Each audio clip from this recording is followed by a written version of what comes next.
आप सभी को सलाम। हम परमेश्वर के शुक्रगुजार हैं कि परमेश्वर ने हमें फिर एक मौका दिया कि हम प्रकाशित वाक्य का अध्ययन करने के लिए एकत्रित हो सकते हैं। आज जो है हमारा प्रकाशित वाक्य उसका 14वां अध्याय है, जिसमें हम देखने वाले हैं कि वो 1,44,000 लोग जो कि एक वर्जिन की तरह देखे गए हैं, जो जिनके माथों पर परमेश्वर का नाम देखा गया है, और वो उस तरफ जाते रहे हैं जिस तरफ मेमना उन्हें लेकर जाता रहा है। सो आखिरकार कौन सा ऐसा पैगाम था जिसने उन्हें तैयार किया? आज हम 14वें अध्याय की 6वीं आयत से जो है वो पढ़ना शुरू करेंगे। और इससे पहले कि हम प्रकाशित वाक्य उसका 14 अध्याय उसकी 6वीं आयत पढ़े, अपने सिरों को झुकाएंगे और हम प्रार्थना में जाएंगे। हमारे स्वर्गीय खुदावंद, हम आपके शुक्रगुजार हैं, धन्यवाद करते हैं प्रभु कि आप हमारे परमेश्वर, हमारे खुदावंद हैं। और खुदावंद, हमारे सिर आपके सामने झुकते हैं। जो लोग अपने आप को खुदा के स्थान पर रखते हुए, बाइबल से ऊपर रखते हुए दुनिया में वर्शिप लेते हैं खुदावन, उनके ऊपर भी मौत आती है, जो ये बताता है कि वो परमेश्वर नहीं है। क्योंकि मनुष्य का पुत्र हमारे पापों के कारण मारा गया, पर तीसरे दिन वो जी उठा और युग युग तक वह जीवित है। इसलिए उस परमेश्वर के सामने हमारे सिर झुकते हैं, नमन करते हैं, उसकी तारीफ करते हैं। हमारे गुनाह गलतियों को माफ करें, अपने पवित्र लहू से धोकर साफ करें, ताकि खुदावन हम आपके वो बेटे और बेटियां हों जिन्हें आप पसंद करें, जो हम आपको भा सकें और आपके नाम को जलाल दे सकें। आज के कलाम पे खुदावन आप आशीष दें। जो हम सीखने जा रहे हैं खुदावन, वो आप हमसे बातचीत करें। हम सुनने के लिए तैयार हैं। आप बोले, हम सुने। और खुदावन, आप बढ़ें, हम घटते चले जाएं। हमें हलीम रखें, अपने अनुग्रह से, अपने वसीले से अपनी सूरत में ढालते चले जाएं। इस प्रार्थना को यीशु के नाम से मांगते हैं, आमीन। आमीन।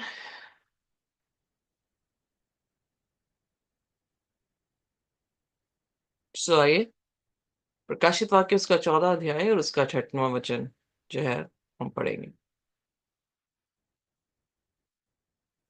जी।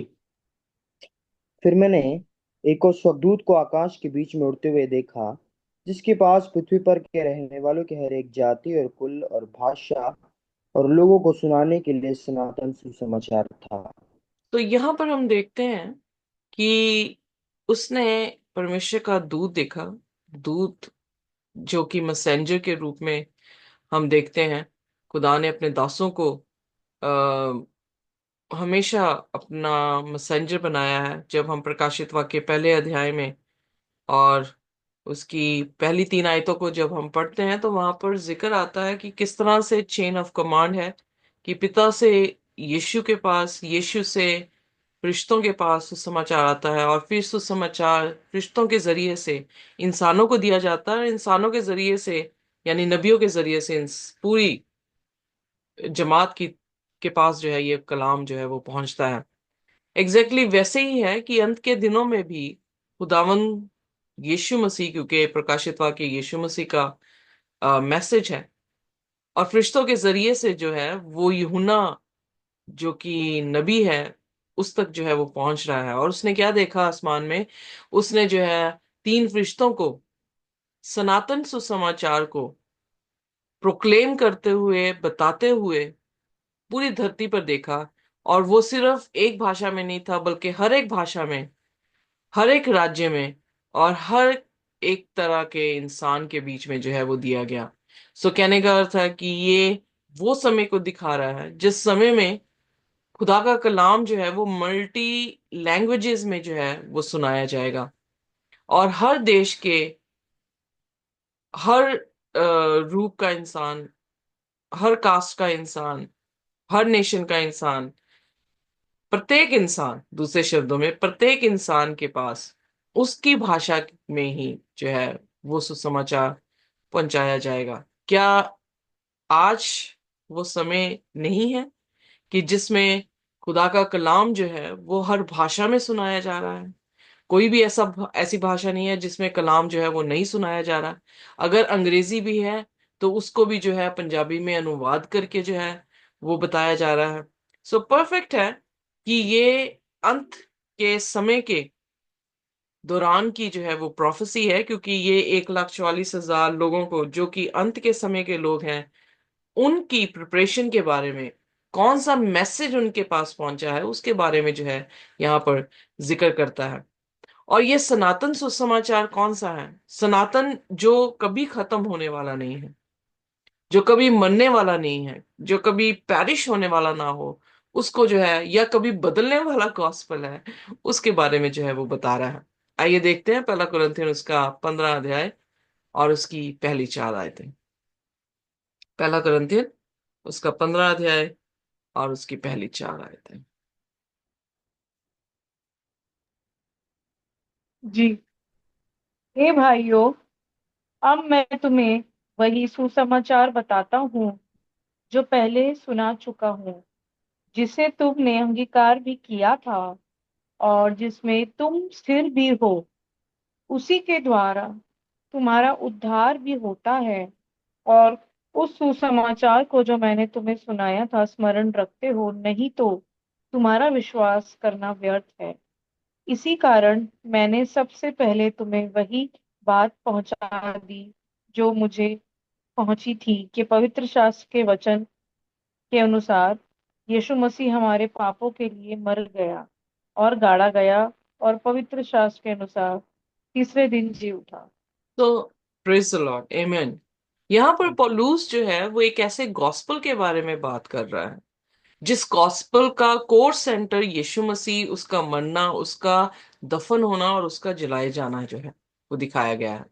जब हम गलेतियों उसके पहले अध्याय और उसकी 6, 7, 8 आयतों को पढ़ते हैं तो वहां पर पौलुस जो है वो कलीसिया के ऊपर अचंभा कर रहा है कि कितनी जल्दी वो परमेश्वर के अनुग्रह, प्रभु यीशु मसीह के गॉस्पल से वो पलटकर दूसरे गॉस्पल में जो है वो आ गए।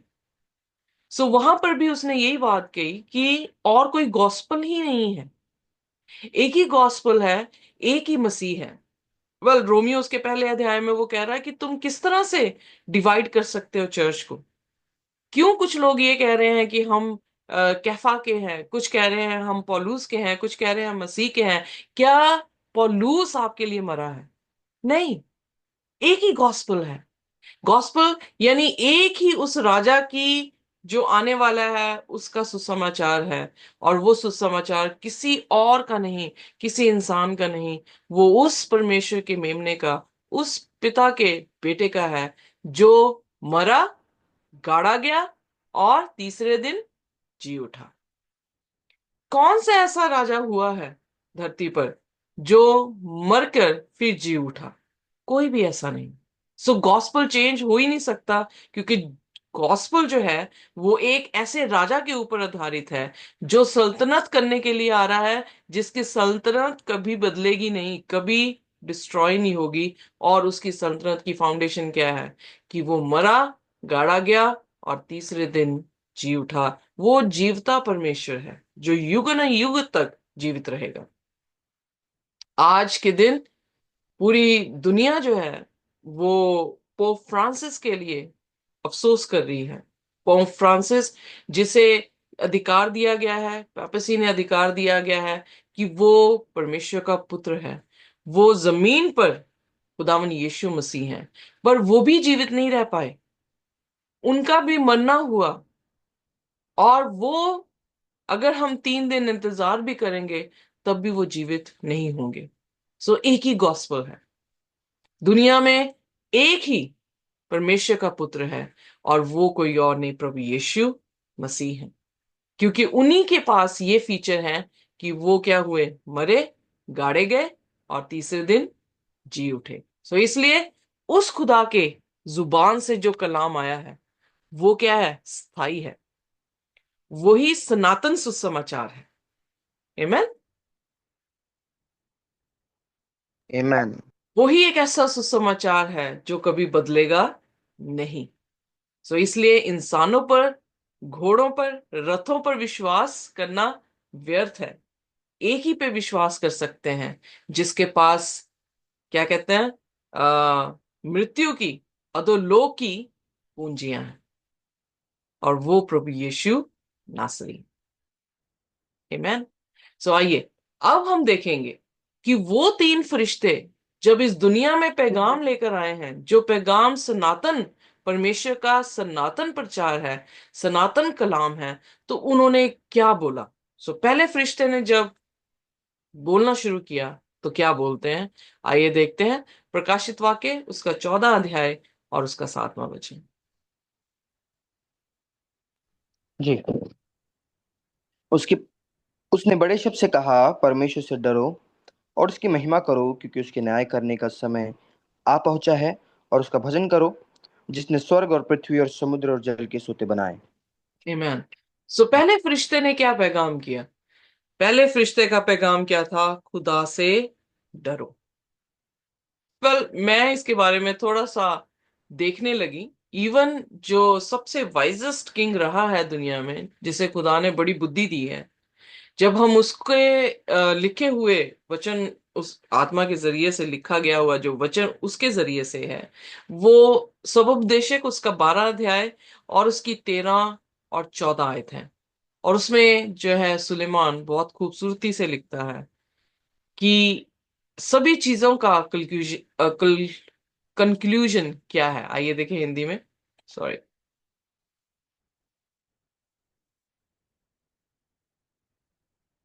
सब उपदेशक उसका उसका 12 अध्याय और उसका 13वां और 14वां वचन। ओके। सब कुछ सुना गया। अंत की बात यह है कि परमेश्वर का भय मान और उसकी आज्ञाओं का पालन कर, क्योंकि मनुष्य का संपूर्ण कर्तव्य यही है। क्योंकि परमेश्वर सब कामों और सब गुप्त बातों का, चाहे वह भली हो या बुरी, न्याय करेगा। आपका आमीन। नेटवर्क थोड़ा पुअर है, पर आमीन। सो यहां पर भी जो है सुलेमान क्या कह रहा है कि सारी बातों का एक ही निचोड़ है कि तू क्या कर, परमेश्वर से डर। परमेश्वर से डरने का अर्थ क्या है, उसका रेवरेंस कर, अपना माइंड उसकी बातों पर सेट करना और उसकी बातों को सीरियसली लेना। उसको हम जो है वो एक तरह से कहते हैं कि खुदा का डर मानना है। पर जब मैं कॉन्कॉर्डेंस में गई, मैं कॉन्कॉर्डेंस में ढूंढने लगी कि फियर ऑफ द लॉर्ड क्या है, तो भजन संहिता 111 उसकी 10 आयत में मुझे मिला कि fear of the Lord is the beginning of wisdom. हमारी बुद्धि का आरंभ है। और फिर आगे लिखता है कि good understanding have all they that do his commandments, his praise endureth for ever. So इसका मतलब खुदा का भय मानना और उसके हुक्मों को रखना, दोनों क्या है, बुद्धि और समझ का स्रोता है। अगर हम यकूब उसका 28 उसकी 28 को देखें तो वहां पे क्या लिखा है, set fear of the Lord that is wisdom, and to depart from evil is understanding. So अगर हम बुद्धिमान कुंवारियों का जिक्र देखें तो बुद्धिमान कुंवारियां, उन्हें, उन कुंवारियों को बुद्धिमान क्यों कहा गया, क्योंकि उनके पास खुदा का डर था। और वो डर क्या दे रहा था उनको, कि वो दुष्टता से अलग थे या अपने आप को पाप के बीच में नहीं लेकर आ रहे थे। फिर नीति वचन उसका 2 उसकी 5 में लिखा है, दाउ then shall thou understand the fear of the Lord and find the knowledge of God। So fear क्या है, जो खुदा की क्या कर रहा है, आपको विजडम दे रहा है। आप खुदा की नॉलेज को ले रहे हैं, खुदा को जान रहे हैं। सो फियर ऑफ द लॉर्ड, आप खुदा के कलाम में खुदा की सूरत को देख पा रहे हैं, उसके ज्ञान को पा रहे हैं और दुष्टता से अलग हो रहे हैं। इसी को फेयर ऑफ द लॉर्ड कहते हैं। फिर नीति वचन 8:13 में लिखा, the fear of the Lord is to hate evil. So जब हम पाप से अपने आप को अलग कर रहे हैं, दैट इज शोइंग कि हम खुदा से डर रहे हैं, हम उसे रेवरेंस दे रहे हैं, ये सोचते हुए कि जो उसने हमसे कहा है हम उसको मानेंगे, क्योंकि वो महान परमेश्वर है। जब उसकी महानता को हम देख रहे हैं तो हम उसके अधीन हो रहे हैं, और जो वो हमसे कह रहा है कि पाप से अलग हो, हम पाप से अलग हो रहे हैं। उसमें प्राइड है, एरोगेंसी है, इवल वेज है, और फॉरवर्ड फ्रोवर्ड माउथ है, जिसे परमेश्वर नफरत करता है। So fear of the Lord is the beginning of the wisdom, the knowledge of the holy is understanding. फिर आगे लिख रहा है, the fear of the Lord prolonged days, यानी आपकी जिंदगी को बढ़ा रहा है, बट द विकेड का दिन जो है वो छोटे हो रहे हैं। सो कितनी खूबसूरत बात है, जब हम खुदा के डर के बारे में यहाँ पर देख रहे हैं तो हमें डर दिख रहा है कि हम रिस्पेक्ट कर रहे हैं उसके शब्दों की, उसके ज्ञान की, उसकी समझ की, और हम उस रिस्पेक्ट के साथ क्या कर रहे हैं, अपने आप को वैसा बना रहे हैं जैसा वो चाहता है। बुराई से दूर भलाई की तरफ, झूठ से दूर सच्चाई की तरफ, क्योंकि वो क्या है, हमें सच्चा दिखा है। सो इस तरह से रोमियो उसकी 4 उसकी 20 में लिखा है। आइए पढ़ते हैं मेरे साथ, रोमियो उसका 4 और उसकी 20।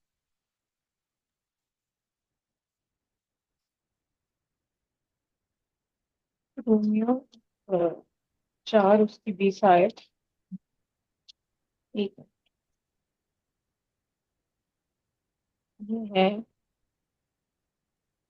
और ना अविश्वासी होकर परमेश्वर की प्रतिज्ञा पर संदेह किया, पर विश्वास में दृढ़ होकर परमेश्वर की महिमा की।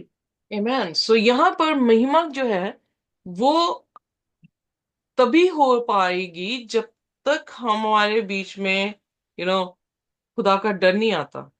खुदा का डर एक विश्वास को उत्पन्न कर रहा है, जब हम उसकी महिमा को देख रहे हैं, हम विश्वास कर रहे हैं कि वो हमारे से ज्यादा बुद्धिमान है, वो जानता है किस रास्ते में जाएंगे कि हमें जिंदगी मिले।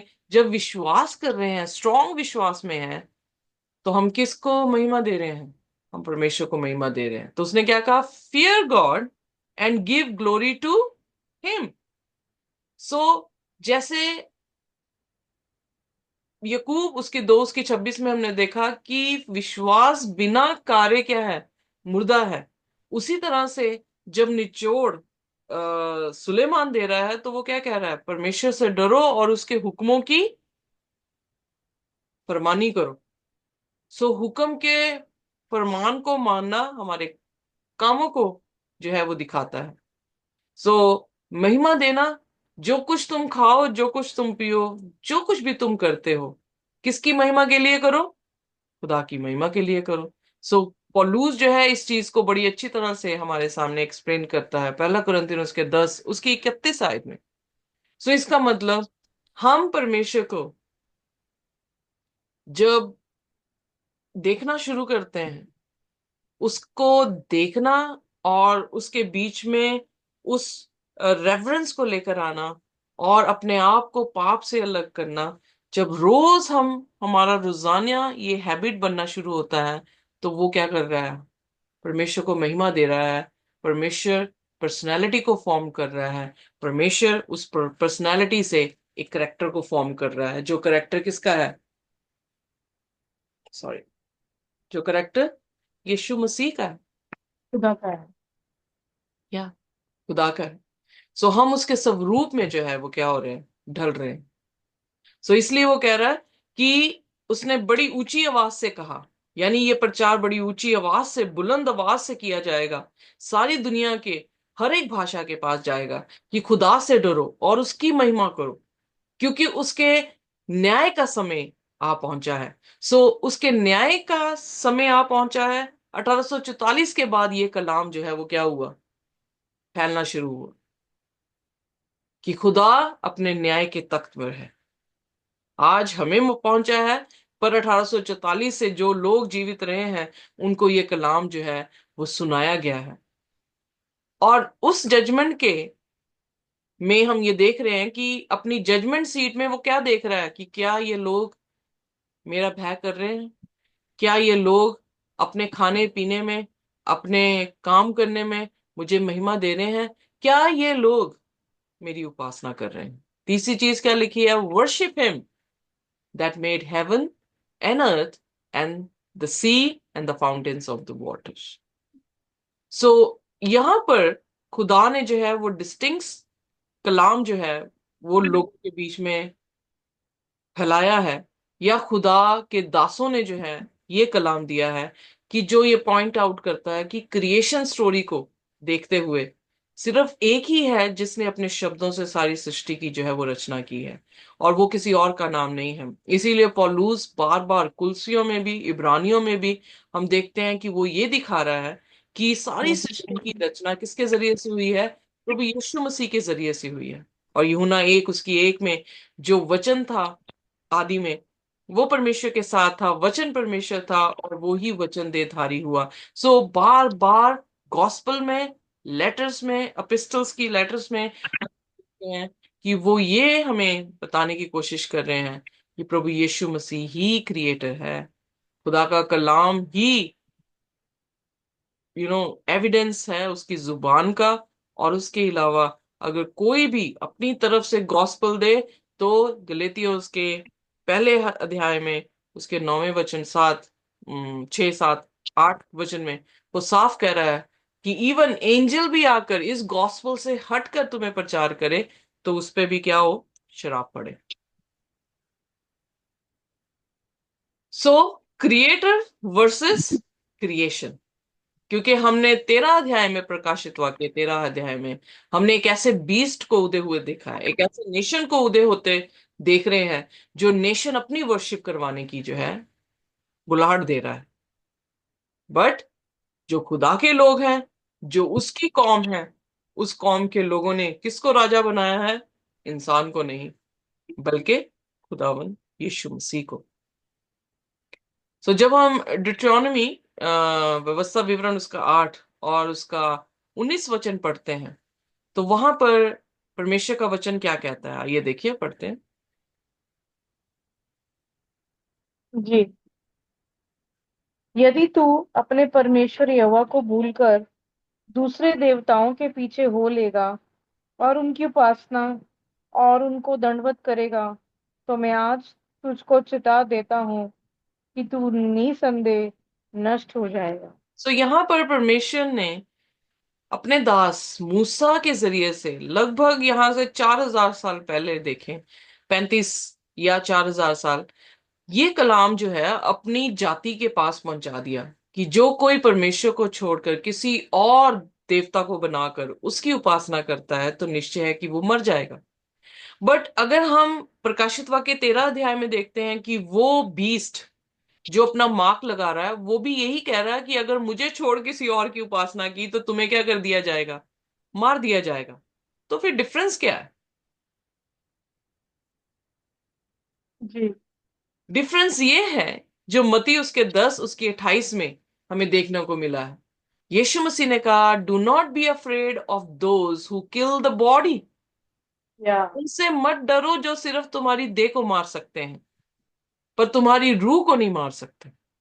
रूह इन द सेंस, इंसान को बनाया मिट्टी से, और मिट्टी पुतला बना के उसके नथनों में खुदा ने अपनी जिंदगी का सांस फूका। सो वो क्या बन गया, लिविंग सोल बन गया। सो इसका जी। मतलब खुदा यहां पर ये कहने की कोशिश कर रहा है कि वो मिट्टी को और उस सांस को भी जो खत्म कर दे तुम्हारे में से, उससे डरो। सो वो कौन कर सकता है, ओनली क्रिएटर। खुदावन। सो इसलिए क्रिएटर वर्सेस क्रिएशन में हम ये देख रहे हैं कि क्रिएटर के पास ये ताकत है, ये कुवत है कि वो हमारे पूरी जीवित प्राणी को खत्म कर दे। इंसान के पास वो कुवत नहीं है। इंसान हमारे हमारे जिस्म को मार सकता है, पर वो श्वास जो खुदावन यीशु मसीह तुरही फूंकते ही डालने पर है। जो मृतक होंगे वो पहले जी उठेंगे, कब्रों से उठ खड़े होंगे। वो किसी के पास ऐसी सामर्थ्य नहीं कि किसी भी मरे हुए को जीवित कर सके। बेशक हमारा biggest church Roman Catholic church है, पर उनके पास भी ये पावर नहीं है कि वो अपने पोप को जो है वो जिला सके। तो किसके पास पावर है? खुदावंद खुदा यीशु के पास। क्योंकि जब वो जमीन पर भी थे तो हम देखते हैं कि तीन जो है लोगों को खुदावंद यीशु मसीह ने जीवित किया। लाजर को, नैन की विधवा के बेटे को, और लाजर की जारियस की बेटी को। सो तीन पुनरुत्थान खुदावंद यीशु मसीह ने किए बॉडी में होते हुए। तो जो ये दिखाता है कि उसके जैसा कोई भी जोरावर परमेश्वर नहीं है। तो किस चीज का घमंड करें कि हम बिगेस्ट हैं वर्ल्ड में, चर्च में? नहीं, हम थोड़े हैं पर हम खुदा के हैं। इस चीज में हमारा घमंड जो है वो वाजिब है। और यिर्मयाह 9 उसकी 23-24 में यही कहने की कोशिश कर रहा है कि घमंड इसमें कर कि तू परमेश्वर को जानता है और उसे समझता है। जी। हमारा घमंड इसी में है कि हम खुदा को जानते हैं, उस परमेश्वर को जिसने सृष्टि की रचना की है। फिर दूसरा एंजल आता है। आइए देखते हैं दूसरे एंजल ने जो है वो क्या प्रचार किया।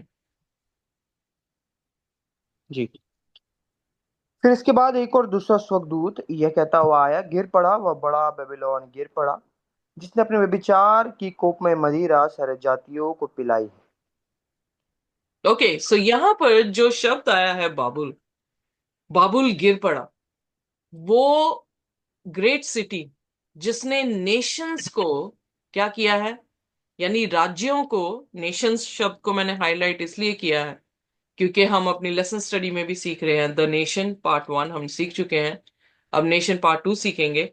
पर नेशन में क्या हमने देखा कि जब शैतान ने अपना झूठ सारे राज्यों में फैला दिया तो खुदा ने एक नेशन को चुना जो इजराइल का नेशन था, जिसके जरिए से वो क्या करे, अपनी सच्चाई को लोगों तक जो है वो पहुंचा सके। अब यहां पर पहला राज्य उसी का जिक्र आया है उत्पत्ति में, जो कि क्या था, बाबुल था, जिसने बाबुल का ब्रुज बनाया। और उसका जो बनाने वाला ओरिजिनेटर था, वो बाइबल बताती है उत्पत्ति उसके 10 में कि वो किंगडम बाबुल की, इराक, अकाद या कलने जो बनाया गया शिनार की जमीन पर, वो किसी और ने नहीं बल्कि निम्रोद ने बनाया। और निम्रोद के नाम का ही अर्थ ये है कि सन ऑफ रिबेलियन। वो उसने धरती पर क्रिएट किया। और कैसे क्रिएट कर रहा है? सेम फ्रेज के साथ जो उत्पत्ति उसके 11 उसके 4 में हमें देखने को मिलता है, जिसने कहा आओ हम इस शहर को बनाए, इस टावर को बनाए, जो कहां पर रीच करेगा, हेवन को जो है वो रीच करेगा। सो यहाँ पे बार बार जो शब्द दिया गया है 2 times, let us build, late us make. Jesus ने, परमेश्वर ने उत्पत्ति में इंसान को बनाया तो वहां पर भी यही फ्रेज दिया गया, let us make man in our own image.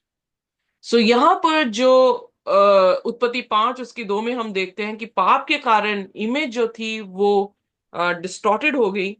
और सेज जो है अपने बाप की इमेज यानी आदम की इमेज में जो है वो पैदा हुआ है। अब इमेज जो है वो सारी खराब हो गई। और फिर क्या हुआ, पाप बढ़ा। और पाप बढ़ने के बाद जल प्रलय आया। पर नूह के बच्चों में से जो हैम के बच्चे थे उसमें से कुश पैदा हुआ, और कुश से निम्रोद का जन्म हुआ। और निम्रोद ने खुदा को रिबेल किया। कैसे किया?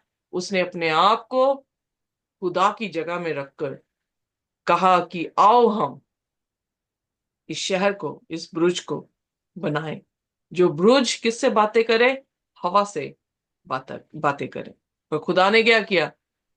खुदा ने अलग भाषाएं देकर उनको कंफ्यूज कर दिया। और बाबुल बाबुल शब्द जो है उसका अर्थ ही ये है, कंफ्यूजन। सो अब यहां पर हम देखते हैं प्रकाशित वाक्य 17 उसकी 5 में कि खुदा ने बाबुल के बारे में जिक्र किया गया है कि बाबुल गिर पड़ा। बाबुल गिर पड़ा मतलब कि खुदा का जब सुसमाचार तेजी से, खुदा के पहले फरिश्ते का सुसमाचार लोगों में, पूरी जातियों में, अलग अलग भाषाओं में जो है सुनाया गया, तो जो झूठ का घर बना था वो क्या हुआ? गिर पड़ा।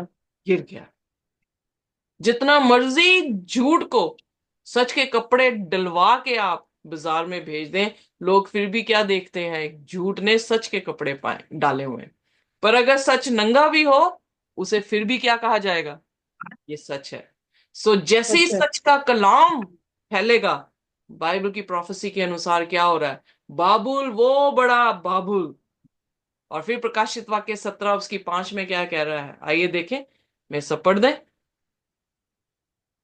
17 का 5। उसके माथे पर ये नाम लिखा था, भेद, बड़ा बेबीलोन, पृथ्वी की वेश्याओं और घृणित वस्तुओं की माता। ओके, सो यहां पर जो बाबुल का जिक्र किया गया है, जो गिर चुका है, वो क्यों गिरा है? क्योंकि वो अब क्या हो गया है? वो व्यभिचार, व्यभिचार नहीं है, यानी उसने स्पिरिचुअल व्यभिचार किया है, उसने हार्लट्री की है। वो मां बन चुकी है सारी वेश्याओं की। वो बाबुल, जो बड़ा बाबुल, भेद, जो भेद की बात है, सभी नहीं जान पा रहे हैं। पर कुछ लोग जानते हैं क्योंकि उन्होंने खुदा के कलाम को सुना है।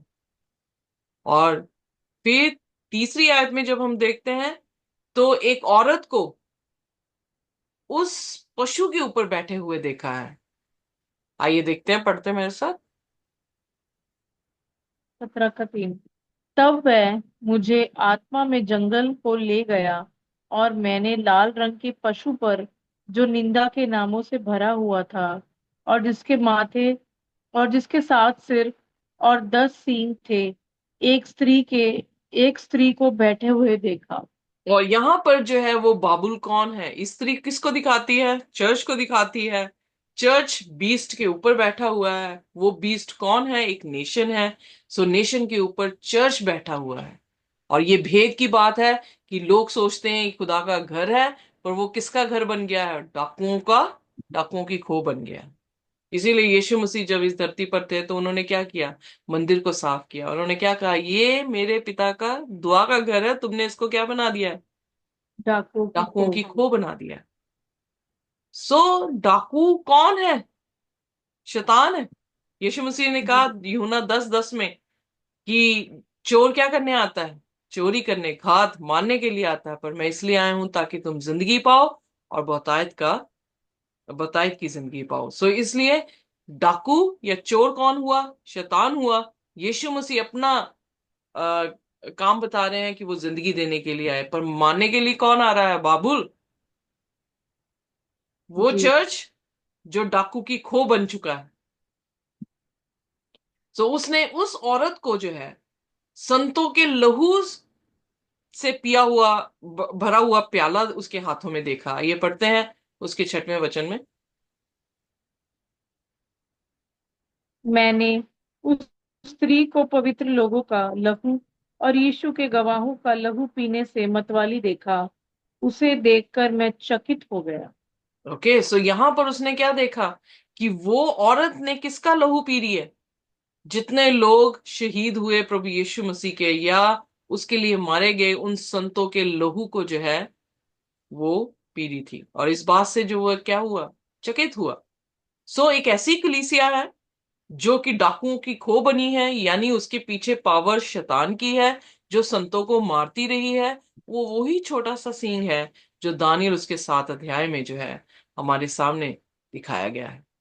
और 13वें अध्याय में उसका और जो है वो बातें जो है उसकी बताई गई हैं। तो वो जो झूठ का कटोरा है, अब क्या हो गया है? भर गया है। और वो गिर पड़ा है, क्योंकि खुदा की सच्चाई ने लोगों की आंखों को खोल दिया है, और लोगों ने खुदा की सच्चाई को जो है वो देख लिया है। सो दूसरे फरिश्ते ने पैगाम क्या दिया? वो बड़ा बाबुल। सो इसलिए हम उत्पत्ति से देख रहे हैं, और ये भी जानते हैं दानियल 11 अध्याय में कि जो बाबुल है, बाबुल का फ्लैग जो है वो किसकी तरफ गया? रोम्स की, रोम की तरफ। और रोम के बाद पेपसी में जो है वो गया। सो उसका जो झूठ का घड़ा है वो भरकर टूट गया। फिर तीसरा एंजल जो है वो आता है। आइए देखें। प्रकाशित वाक्य उसका 14 और उसका 9वां वचन। जी। फिर इनके बाद एक और तीसरा स्वर्गदूत बड़े शब्द से कहकर कहता हुआ आया, जो कोई उस पशु और उसकी मूर्ति की पूजा करे, अपने मत्थे या अपने हाथ पर उसकी छाप ले, वो परमेश्वर के प्रकोप की नीरी मदिरा जो उसके क्रोध के कटोरे में डाली गई है पिएगा, और पवित्र स्वर्गदूतों के सामने और मेमने के सामने आग और गंधक की पीड़ा में पड़ेगा। सो यहाँ पर तीसरे फरिश्ते ने क्या सुसमाचार दिया? तीसरे फरिश्ते ने ये कहा, जो कोई भी इस बीस्ट, इस पशु की, उसकी मूरत की और उसकी छाप को लेगा, कहां पर? अपने दिमाग पर और अपने हाथ पर। यानी उनके सोच में भी, उनके कार्य में भी क्या होगा? उसकी छवि होगी, उसके उसके कार्य होंगे। तो उनको क्या किया जाएगा? वो परमेश्वर की उस क्रोध की मदिरा को पिएंगे। किनके सामने? मेमने के सामने और पवित्र स्वर्गीय दूतों के सामने। और उन्हें किस तरह से खत्म किया जाएगा? वो लेक ऑफ फायर में जो है वो डाले जाएंगे। They will be tormented with fire and Brimstone. और ये कौन सी है? दूसरी मौत है।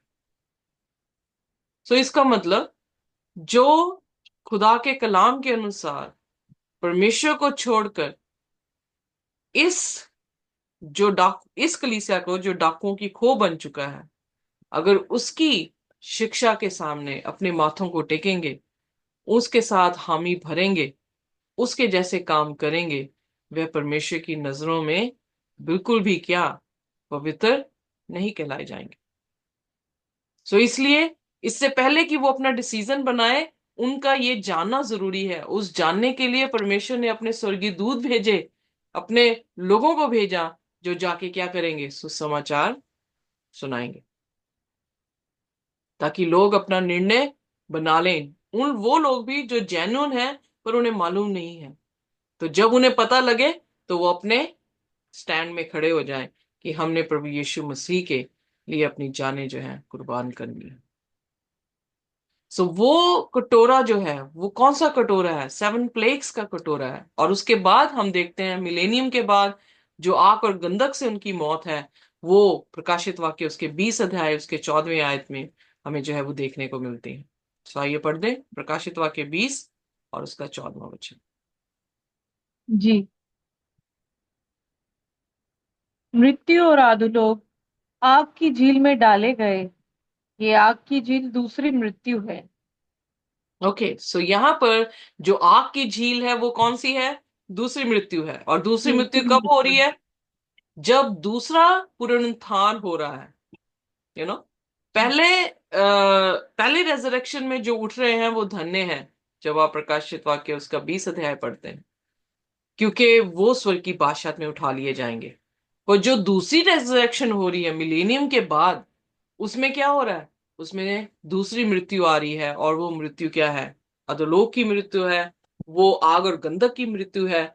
वो इटर्नल डेथ है जो इंसान लेगा। इसीलिए मलाकी उसके चौथे अध्याय की चौथी आयत में, शायद आई थिंक 1 2 3 4 वर्सेस अगर पढ़े, तो वहां पे लिखा है कि दुष्ट तुम्हारे पांव के लिए नीचे क्या होंगे? राख के मानिंद होंगे। कि राख कैसे बनती है? जब कोई चीज जलती है जलती है। और जल के बिल्कुल भस्म हो जाती है, उसका जी। अस्तित्व खत्म हो जाता है। वो ना शरीर के आकार में रही और ना ही उसमें जिंदगी का श्वास रहा। वो खत्म हो गया। उसी तरह से जो दुष्ट हैं, उनका उनकी पर्सनालिटी, उनकी एग्जिस्टेंस जो है, वो बिल्कुल क्या हो जाएगी? डिस्ट्रॉय हो जाएगी। वो स्मरण में भी जो है वो नहीं रहेंगे। सो आइए, हम इन 3 फरिश्तों का पैगाम सुन रहे हैं और हम अपने आप को दृढ़ करें, ताकि हम खुदा के उस कौम के बेटे और बेटियां हो सके, जो कौम उसने उसका राजा बनते हुए, सनातन राज्य, डोमिनियन और पावर रखते हुए, उस कौम का जो है वो राजा बना रहेगा। और वो राजा राजाओं का राजा और प्रभुओं का प्रभु है, जो कभी भी विनाश, कभी भी खत्म नहीं और कभी भी बदलने वाला सनातन राज्य है। सो आइए उस राज्य के जो है हम अधिकारी बने, ताकि परमेश्वर हमारी मदद इस दौरान सहायता करे कि हम अपने निर्णयों को परमेश्वर के लिए स्थिर कर सकें, मजबूत कर सकें, और उसकी आत्मा के जरिए से हम उस मोहर को ले सकें जो हमारे माथों पर लगनी है। खुदा हम सभी को आशीष और बरकत दे। आइए अपने सिरों को झुकाएंगे और हम प्रार्थना में जाएंगे। कोई भी जन हमारे लिए प्रार्थना कर सकता है। प्यारे स्वर्गीय आसमानी बाप, मोहब्बत के बादशाह, इस दुनिया के बादशाह, और आने वाले सनातन काल के लिए भी आप बादशाह ही रहेंगे। हम आपकी बड़ी शुक्रगुजारी करते हैं खुदावन कि प्रभु जी, हमें आपने अपने पास आने का मौका दिया। जबकि जबकि हम इस लायक तो नहीं प्रभु जी, लेकिन आपने हमारे लिए समय ठहराया। खुदावन, इस दया के लिए, इस प्रेम के लिए हम आपके आगे बहुत बहुत धन्यवाद की भेंट चढ़ाते हैं। पिता, पुत्र, पवित्र आत्मा जी को सजदा करते हैं और दिल से, पूरी आत्मा के साथ आपको धन्यवाद देते हैं। खुदावन खुदा, आय कादरे मुकलद खुदा, अब्राहम, मजाक और याकूब के परमेश्वर, मूसा और एलिया के खुदा, हम आपकी शुक्रगुजारी करते हैं कि आपने अपना फजल हम पर रखा और हमें ये मौका दिया कि आपके इस पवित्र कलाम को हम सुन सके और समझ सके खुदावन खुदा। और तेरी बंदी को हम आपके पवित्र हाथों में सौंपते हैं, जिसने बड़ी ही ईमानदारी के साथ, बड़े ही आत्मा में आपके भर के, जो पवित्र आत्मा जी ने उन्हें समझाया और उन्होंने हमें बताया खुदावन, हम इन्हें भी प्रभु जी बहुत आयात से ब्लेस करते हैं, तेरे लहू में ढापते हैं। और प्रभु जी, जो भी यहाँ जुड़े हैं और आने वाले समय में यूट्यूब पे जो सुनेंगे, उन सभी को हम पिता, पुत्र, पवित्र आत्मा के नाम से ब्लेस करते हैं। हम आपकी बड़ी शुक्रगुजारी करते हैं खुदावन, और हम आपके आगे यही दुआ मांगते हैं। आपका वचन कहता है, मांगो तो मिलेगा, खटखटाओगे तो खोला जाएगा, ढूंढोगे तो पाओगे। और खुदावन, हम अपने तौबा करें खुदावन, और अपना मन फिराएं, और आपसे मांगते हैं खुदावन कि हम इस दुनिया से आप अलग ही करके रखें खुदावन, और हम आपको देख सके और हमें तैयार कर सके, और इस कलाम को हम बोलने वाले, पढ़ने वाले और समझाने वाले बन सके खुदावन, ताकि दुनिया के छोर तक आपके गवाह इकट्ठे कर सके। और आपकी रूहुल कुदूस, जो बहुत ही मोहब्बत से भरी हुई है और बहुत ही श्वेत है, वो हमें माफ करते हैं, हमारे साथ साथ चलते हैं। हम उनकी भी बड़ी शुक्रगुजारी करते हैं खुदावन। A is a super guider Lord God. हम आपकी पवित्र आत्मा जी के लिए करोड़ों करोड़ों धन्यवाद करते हैं आपको। एक मददगार देने के लिए प्रभु जी, आपकी बड़ी शुक्रगुजारी, पाक यहोवा परमेश्वर का तहे दिल से शुक्रगुजारी करते हैं कि उन्होंने अपने लगते जिगर को भी हमारे लिए दे दिया, और पवित्र आत्मा जी को भी हमारे लिए दे दिया। हम आपकी बड़ी शुक्रगुजारी करते हैं पिताजी, और अपनी इस छोटी सी प्रार्थना को आपके चरणों में लेके आते हैं। इसे सुगंधित धूप की तरह खुदावन खुदा आप ग्रहण करें, दया करे, फजल करे, और अपने नाम की महिमा ले, क्योंकि तेरा वचन कहता है, मैं अपनी महिमा किसी और को न दूंगा। सारा आदर, सारी महिमा, सारा जलाल हम आप यस्सु के नाम से मांग, आमीन, आमीन। खुदा की शांति और उसका अनुग्रह हमारे साथ जब तक कि यीशु दोबारा नहीं आ जाते इसी तरह से बना रहे। हमें आमीन। Thank you so much.